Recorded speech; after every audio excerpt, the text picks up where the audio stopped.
North Korea's leader, Kim Jong Un, has welcomed back soldiers returning from fighting for Russia.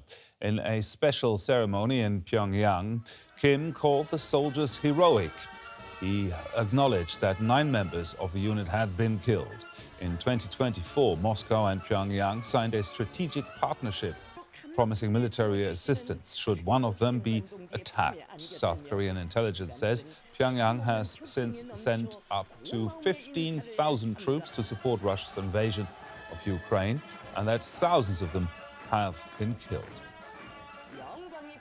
Joining us now for more on this is Jenny Town. She's with the Stimson Center, that's a U.S. think tank, and there she's the director of the 38 North program, which provides analysis on North Korea. Now, how does North Korea's leader justify the country's involvement in the war in Ukraine, and how is it framed for the public? So Kim Jong Un has consistently talked about Russia's struggle and their just war, as they describe it, just war against the West. And so it's not about Ukraine and the territory, but it's a larger ideological struggle against Western dominance. And that's why the North Koreans are participating in the war. That's why they're supporting the war, and that's why they're supporting Russia's efforts. Now, what does North Korea gain from supporting Russia in its war against Ukraine? Um, I think there's many different aspects of this.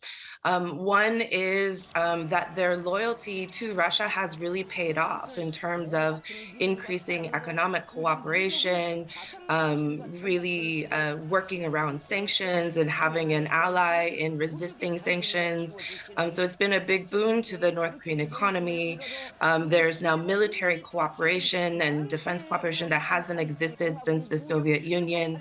It's allowed for North Korea to help improve some of its conventional military, especially, and I think there's a lot of expectation that it will help in some of their more sophisticated WMD technologies as well. And certainly by putting troops on, on Russian soil in Russia's war, not only does this create a greater bond between the two countries now that there's blood debt being spilt, but it also gives North Korea an opportunity to learn modern warfare. They haven't actually been engaged in combat since the 1950s. They have very outdated equipment in their conventional military. And so this has been a way for them to battlefield test some of their weapon systems, especially those short-range ballistic missiles that have been used on the battlefields, and get some actual combat experience in things like anti-drone warfare. Now, how do you see this relationship between Russia and North Korea develop in the future? I think, they've really set themselves up for long-term cooperation. And certainly the nature of that may shift a little after the war when there isn't so much military need on the Russian side of the equation.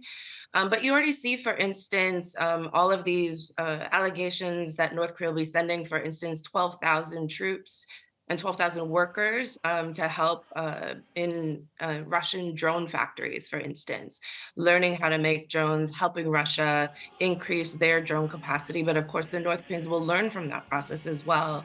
We've seen a lot of emphasis on building out that drone program in North Korea as well.